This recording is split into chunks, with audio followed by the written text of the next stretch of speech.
everyone, thanks for visiting my channel. If you're new here, welcome. I'm Carol, the Thrifty Chic Housewife, and I'm so glad that you stopped by.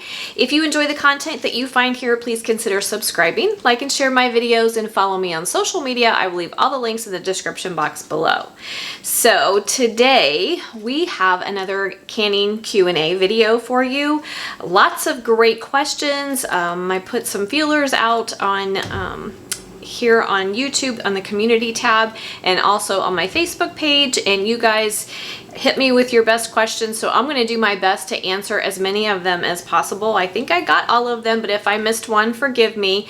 But we'll be doing more Q&As. I'm getting more and more new people who are new to canning that are following my channel. So anytime that you have questions, please feel free to contact me. You can leave me a comment in the comment section below my videos. You can contact me through email. My email address is in the description box, and you can also contact me through my Facebook page. So lots of ways to get answers. So please don't ever be afraid to follow up with me if you're not sure about something. And then, as I said, we're going to do more of these Q&As. I think that they are important and they seem to be very helpful to all of you. So speaking of the description box below my videos, I just want to reiterate, I leave all kinds of good information in the description boxes below my videos. So I encourage you to check things out down there. On my canning videos, I always leave adjustment tables for you and basic instructions for what you need to do for whatever it is that we are canning or cooking or whatever. So be sure to check that out. I also always leave links to things. I am an Amazon affiliate, so if you would decide to buy something from Amazon and use my link, I do make a small commission, but all that is going back into my channel. And also leave information about how to contact me, that kind of thing. But I also leave the most important part I want you to get from my description boxes is I leave great references, especially in regards to canning, sources that I use, and information about things that are safe and where you can find information about canning safely. So be sure to check out the description boxes. Lots of great info for you to indulge in there. So let's get started talking about all of your wonderful questions. So the first thing I'm going to go over is not really a question, but something I feel that I need to clarify. We are going to be talking about the Victorio multi-use canner. If you've been around my channel very long, you guys know how much that I absolutely love this canner, and it is my go-to. It is a stock pot, it is a water bath canner, and it is also a steam canner. It does have a gauge on the top that tells you when you can start your processing time. Some people have questioned, can I trust the gauge? The answer to that is yes. Barb Ingham, who did the research on steam canning, she does state that they were tested when she did the steam canning, and they do seem to be accurate. So that can be relied upon. Plus in my videos, I do give you other things to look for when you're steam canning to make sure that it is being used properly. But the thing that I wanted to talk about and stress is in the instruction manual that comes with this canner, it states that in order for your processing to be complete and your food to be safe, you must leave the lid on after your processing time is over and you turn off your heat. When I first did the steam canning research and started steam canning, I always taught that you did the same thing that you do when you're water bath canning. You turn your heat off, you remove the lid, allow your jars to sit for 5 minutes, and after the 5 minutes then you can lift them out. And that is what I found when I did the research. So when I looked through the manual and saw that, I needed to figure out why there was a discrepancy. So I went straight to the trough and sent a message to Barb Ingham, who, as I said, did the steam canning research. She was kind enough to respond to me and explain to me that waiting the 5 minutes either way is not necessary when you are steam canning. And I am going to leave a link to an article that she has written recently that confirms that, and she goes into more detail explaining why. And also, if you want to see her original email, I do have a screenshot of it posted in the photos of my Facebook page. So you can go there, you can read the original email, you can read her response to me, and know that when I'm teaching you about steam canning, I am correct when I say you can take the lid off and you can remove your jars immediately. Just so you know that I'm not making stuff up. I do have a source for you to confirm. So look for that in the links. Go to my Facebook page and you can see the original email to clarify that. This canner has been out of stock everywhere for over a month or more. I do know that places are starting to get it back in stock. Layman's, I did share on my Facebook page that Layman's had it in stock, but they're out of stock again. But the Victorio had been bought out by another company called Roots and Branches. When you go to their website, they say they're expecting more of them September 5th. So by the time this video is up, there should be more in stock. You can check out their website, and I will leave the website in the description box for you. I do have it linked to my Amazon page, but they say they're out of stock and they're not sure when it will be back in stock. I suspect they will get it back in stock. It's been a hot item and a really great seller for them. When, I don't know, but I will keep you updated on that. So if you're looking for this canner, look for updates. I will leave information in the community tab here on YouTube and also on my Facebook page when I find it in stock again. It's a great canner, very well worth your investment. Okay, the next thing I want to go over is some questions regarding the All-American pressure canner, so one I use and love. It is considered a dual gauge canner, meaning it has a dial gauge and it has a weight. It operates or functions as a weighted gauge canner. So they state, their statement is, please understand that there will not be an exact correlation between the pressure shown on the gauge and the corresponding pressure setting on the pressure regulator weight. And then it goes on to give you an example. So they're stating that they don't always correspond, and that can be confusing. So if you have this canner, you are going to use it as a weighted gauge and you're going to go by when it starts rocking. That is when you start timing. If you have a dial gauge only, you are going to start timing when it reads the appropriate PSI for your altitude. So if you're supposed to be canning at 11 pounds of pressure, your dial gauge should read 11 pounds of pressure on your dial. It gets confusing when you have both. Really, the dial on here is just really for a reference, and they do go on to say that. It says even in the situation where the gauge is not registering correctly for any reason, you can be assured that the unit will still operate at the pressure regulator weight setting. The basic reason that our pressure cooker retains the gauge is to provide additional information as to the pressure and temperature within the unit, but you can be assured that the unit is functioning at the pressure regulator weight setting. So for the All-American canner users, you are going to go by the rocking of your weight, given that you have set it at the appropriate weight for your altitude. So just be concerned about the weight. I really only use my dial as a reference to know when I'm back to zero pressure, so that I can end my canning session. So I hope that clears that up. I hope I haven't confused you further. If I've confused you further and you need more explanation, please feel free to contact me. Just know that your dial is not always going to correspond to when your weight starts rocking. So there's that. Anyway, it's a great canner. If you don't have it, save your pennies and get it. It's fantastic. I absolutely love it. Speaking of pressure canners, somebody asked for me to go over the types of pressure canners. I think I just did that fairly well. You have a dial gauge, or you have a weighted gauge, or you have a dual gauge.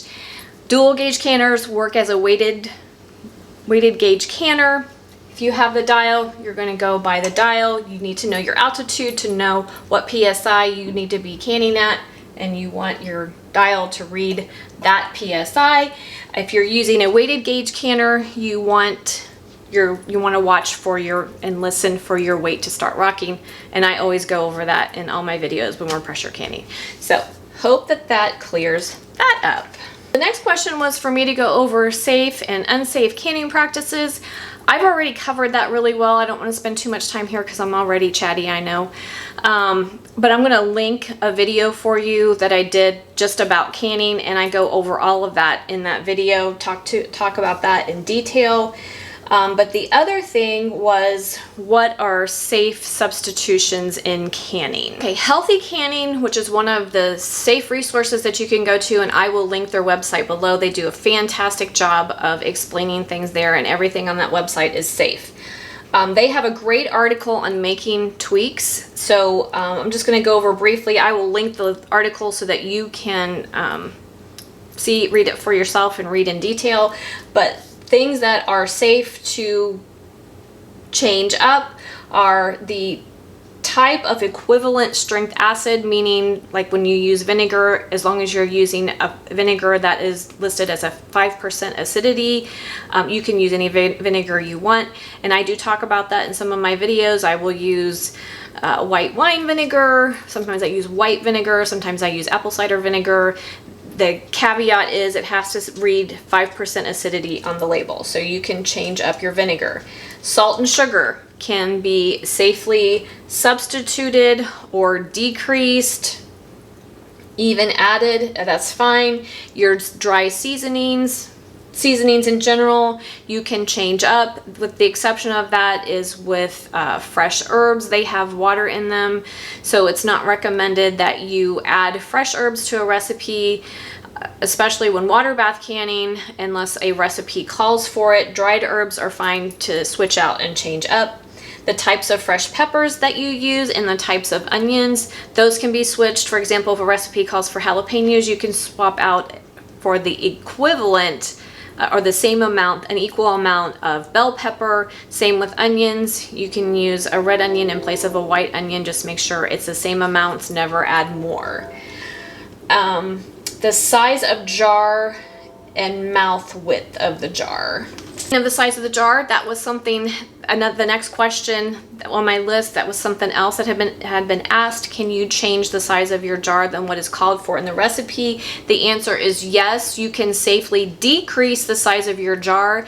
If you have a recipe that just gives you times for a smaller jar like a quart-sized jar or a pint-sized jar, you cannot go up a size. So you can always go down, you can't go up. But you have to use the time for the next size jar up. So if you have a canning time, if your recipe calls for canning in quarts, you have that time. You can can in anything smaller than that. So you can can in a pint and a half, you can can in a pint, and you can can in half pints. So it may affect the quality a little bit depending on what it is that you're canning, so I would be careful doing that. But I do know I have a lot of empty nesters who don't want to can in pint-sized jars. It's just too much for them. So when they're canning, they use the times for a pint-sized jar, and they can in half pints or jelly jars. So the answer is yes, you can decrease the size of your jar safely, but you have to use the time for the next size up. You can't guess at a processing time. They often aren't exponential and don't always increase or decrease logically. So please don't make your time up.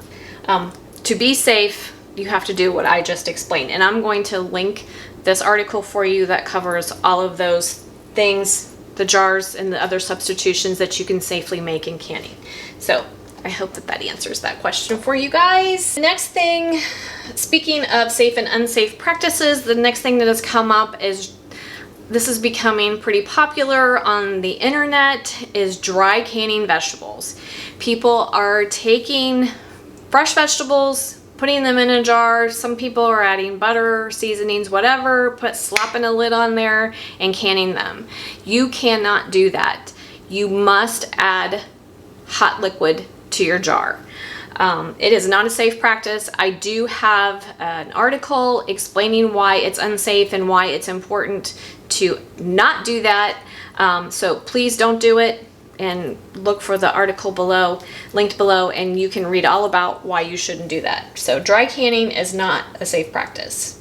Practice that used to be okay, but has now, the National Center for Home Food Preservation says no, and that is, you used to be able to make your own combinations of items that were safe for canning, and then you just canned it for the longest amount of time, for the item that took the longest amount of time for canning.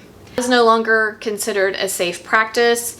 The National Center for Home Food Preservation does give us some options for combining vegetables and also making soup, our own soups, which I am going to do a video on that and show you how to do it. They do give you guidelines. You have to use vegetables that are safe for canning. Obviously, you can pretty much make up your own combination as long as it's a vegetable that's safe for canning, and then they explain the procedure for doing it so that it is safe. There's a specific way they want you to can it, and I'm going to go over that in the soup video I'm going to do for you guys. Also leave links for those two things, mixing vegetables and how to can your own vegetable mixture, and then again I'm going to do a video on doing your own soup. So I think that takes care of that. The next question was, can I can already canned foods? Technically, yes, especially in the case of, say you're making a soup and it calls for stock. Well, you've already canned your stock, and it is totally safe to use stock that you've canned to make a soup that you're going to recan. So that's an example of something that will turn out, that's allowed, and something that will turn out well quality-wise. There are some foods that will recan better than others, but I think you're going to have quality issues, so I would be really careful with that. For example, the example that was given to me was they wanted to take a number 10 can of tomato sauce and recan it in pints. That should be fine. Tomato sauce is already saucy, it's already broken down, so recanning it isn't going to really affect the quality of it. But meats or vegetables especially are going to be really sensitive to being canned a second time, so I think you're going to have quality issues, so I would be really careful with doing that. I don't think it's something it's not necessarily unsafe, but it's not really something that is recommended either, so I would be careful so that you don't run into quality issues. But a great example is what I just said, using your own home canned stock in another item that you're going to recan. That will work well. The next question, fruit and vegetable measurements. A recipe, for example, a recipe may say you need a bushel of peaches, and then the question was, how do I convert a bushel to cups? It's easier for me to measure cups or quarts. The best way I can tell you to figure out those equivalents is you can Google it. You can Google how many pints are in a bushel of peaches, how many quarts are in a bushel of peaches, how many cups are in a bushel of peaches. Google does a really good job of giving you that information quickly. Another great resource is the National Center of Home Food Preservation for individual items. For example, just peaches, they, under their canning guidelines for peaches, it will say a bushel of peaches equals X amount of quarts equals X amount of pints, weighs X amount of pounds. So they do a great job of breaking that down per type of food. So you can either look it up on the National Center of Home Food Preservation or just Google it. Usually I just Google it to help me figure out what measurement that I need when they're using a different measurement in the recipe. Hopefully that makes sense. The other question that came up about fruit or vegetables when you're prepping them, how to keep them from oxidizing. You can use lemon juice added to water, works really well. But another great way is fruit or fresh fruit preserver. This is by Mrs. Wages. Ball has one. This one is a little bit different than the one that Ball makes. This is sugar, urethoric acid, ascorbic acid, and an anti-caking agent. The Ball canning one is sugar, citric acid, and ascorbic acid. So they can vary a little bit, but they do the same thing. So just make sure that you read the container and how many teaspoons you need to the amount of water they're telling you to use. Usually it's to a gallon, I believe. This is you use 3 tablespoons of this to a half a gallon of water. Ball's measurement is different for theirs, and it's because they're using different ingredients. But so just make sure you read the label. These are fantastic to hold your fruit while you're prepping it. So either this one, the ball one, or even lemon juice will work. The next question was using frozen vegetables for making soup that you are going to can. I'm going to leave a link to an article that has great information for this. Yes, it is safe to use frozen vegetables in items that you are canning. However, again, with quality, some frozen vegetables will work better than others.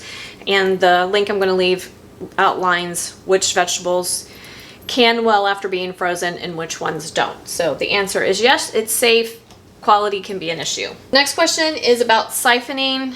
Siphoning refers to liquid loss from your jars. It can happen for a few reasons. I'm going to leave a link to an article. I've already talked about that in several other videos, so I'm just going to leave a link to an article that goes into detail about siphoning.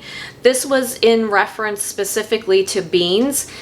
Beans have a tendency to be very absorbent, so it's not necessarily that you're losing liquid when you're canning, but your beans can absorb the liquid after canning, and they sit, you spend all this time canning, then the next morning after your jars have sat, you come into the kitchen and look at your jars and there's like this much of your liquid is gone, and it's like, oh my gosh, what happened? It very well could be that your beans are absorbing liquid. I have found a couple of things make a difference with that. First of all, you must rehydrate your beans. Please do not can beans from a dried state. It is not safe. I will leave a link to a video I did explaining why. That's number one. Number two, par cooking your beans helps with the liquid loss. They're continuing to be rehydrated when you're par cooking them. So that helps with that. And then the last thing that I have started to do is I'm just adding less beans to my jar. The guidelines for safely canning beans say to add beans to 1 inch headspace and then cover with liquid to 1 inch headspace. Your beans are going to be dry on top if you do that. Usually the age of your beans and how dry they are will dictate that. One time you can can and that process will work very well. Other times you can can and your beans will be dry. So the best way that I have found to alleviate that problem is, like I said, don't put as many beans in your jar, and especially for my baked beans. I know a lot of you guys like my baked bean recipe. In that video, I do add beans to about 3/4 full, having my jars 3/4 full, and then cover it with sauce. I've even cut that down even more like 2/3 full, and then topping my jar off with sauce to 1 inch headspace, because we don't have no way of controlling how dry our beans are or how old they are. And like I said, the drier they are, the older they are, the more liquid they absorb. So if you want your beans to have some liquid to them, I would just add less to your jars, and that should help alleviate that problem for you. Pressure cookers, using a pressure cooker as a pressure canner. Please don't do it. It is not safe to do for a multitude of reasons. Even with the electric pressure cookers that have a canning feature, it is still not considered safe by the National Center for Home Food Preservation and the USDA. So please just don't do it. I'm going to link an article for you to read that goes into very good detail of why you shouldn't. So that way you won't have to listen to me ramble on about it. You can read it for yourself. The next question was about jar breakage. Jars can break for a number of reasons. The age of the jar, modern canning jars, they say last approximately 10 years. So if you're getting jars from a thrift store or from a yard sale, you have no way of knowing how old they are. So I would keep an eye on those. Make sure you always check your jars for cracks or chips. A chipped jar or a cracked jar can tend to break during the canning process. Always, always, always use a rack in the bottom of your canner.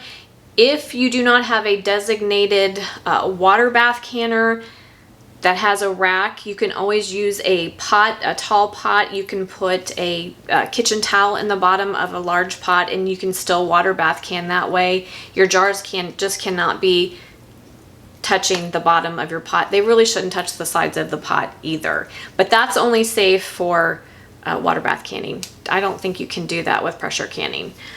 So you should always use a rack of some sort. Make sure you're using canning jars and you're not reusing commercial jars that you get spaghetti sauce in or something like that from the grocery store. They do not recommend reusing those. The glass is different and the commercial ones tend to crack during the canning process when we use them for home canning. So always make sure you're using a canning jar.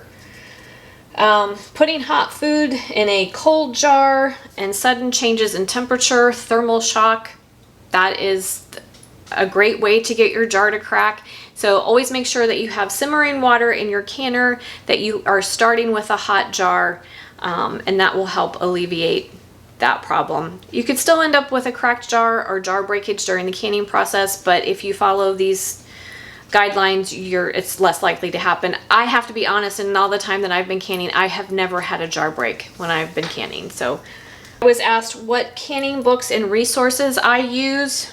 My favorite resources, and especially for those of you who are new, and I'm going to leave links for you to all of these resources in the description box below.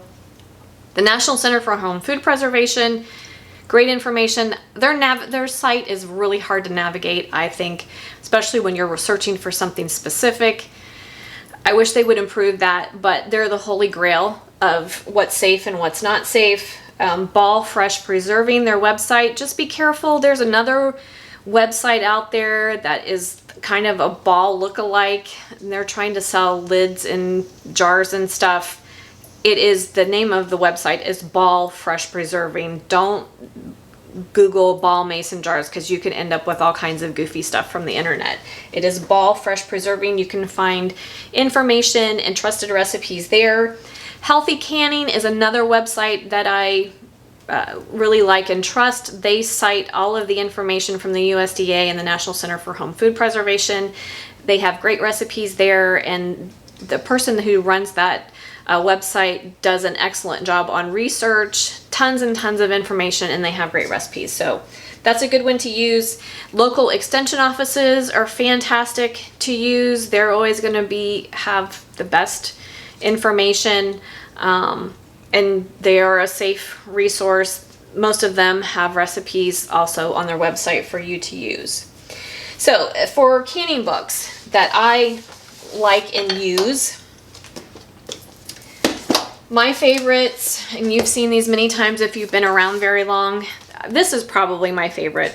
The All New Ball Book of Canning. This has a lot of great modern recipes in it with some fun twists on some old favorites. Love that one. The Ball Blue book is fantastic. Ball has several canning books. You can trust any of the Ball books. Another one that I like is the Amish Canning Cookbook. It's written by a certified master food preserver. I always want to say that wrong. A certified master food preserver. Her recipes are great. They're very similar to what you're going to find in the National Center of Home Food Preservation. Some of them are exact copies. But this is a great resource. She came out with a new book this year called the Homestead Canning Cookbook.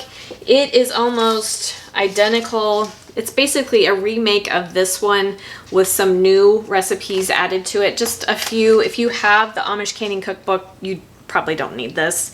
But if you don't have this one, get this one instead. This is a good resource. I think her stuff is trusted. Like I said, she's a certified master food preserver, so I'm good with that. And the recipes recipes I've made from that book have lined up with the National Center of Home Food Preservation. Two new ones that I'm going to be using at the recommendation of some trusted people. This one is Food in Jars. This is by Marissa McClellan. She also has a website. This was recommended by Shelly from the Facebook group that I told you guys about. Home Food Preservers of Clark County, I think is the name of it. I'll leave it linked below. It is run by 3 certified master food preservers, and she recommended this book and this lady, and says that you can trust what you find on her website and in her cookbook. So we're going to be canning some things out of there. One of them is coming up. a new version of boiled cider. I did a little teaser about that on my Facebook page, so be looking for that. And then the complete book of small batch preserving. This book was recommended to me by my friend Cindy Bighorse. If you've heard me talk about her, if you've been around very long, you've heard me talk about her. She does have a YouTube channel called The Indian Preservation. I will link that below. Check her out if you're not already. I know she's been really busy lately and hasn't done a lot of uploading, but she is a certified master food preserver, and you can find a lot of great things there. She recommended this book. This book was used in some of her classes that she took when she was getting certified. So those are two new ones to me. A couple to be aware of that I don't care for. The Complete Guide to Pressure Canning. I know this gets almost 5 stars on Amazon, but the lady who wrote this book, and she also has a website, I believe. I would put her in the rogue canning category. So if you don't care about safety, by all means, indulge. I don't recommend it. She does a lot of her stuff is okay, but she does some things that are unsafe. She cans beans from a dried state. There are a million reasons why you shouldn't do that, but she recommends it. Another thing she does is she uses clear gel in pressure canning. Clear gel has not been tested for pressure canning, so I don't feel comfortable doing it. So I don't recommend this book for that reason. Certainly not for new canners. If you are a seasoned canner and you can decipher what's safe and what's not, you could use this book to get some fresh ideas and can up the recipes that you know to be safe, but some of them leave a lot of question marks in my mind.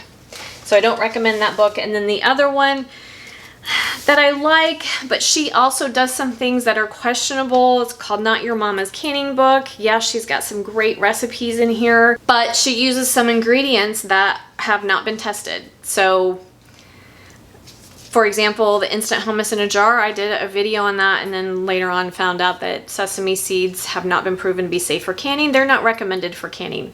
I didn't know that. So you live and learn. That's why it's important to research and always make sure you are using trusted sources. So again, this book gets almost 5 stars on Amazon, but she does some things that are not proven to be safe. I even contacted her, and she said she feeds it to her family and she's very comfortable with canning that up. So I feel bad not being able to recommend those books, but I can't recommend something that I know could potentially be unsafe. So I'll just leave that there. So that wraps up today's Q&A. I hope I've answered all the questions that I got.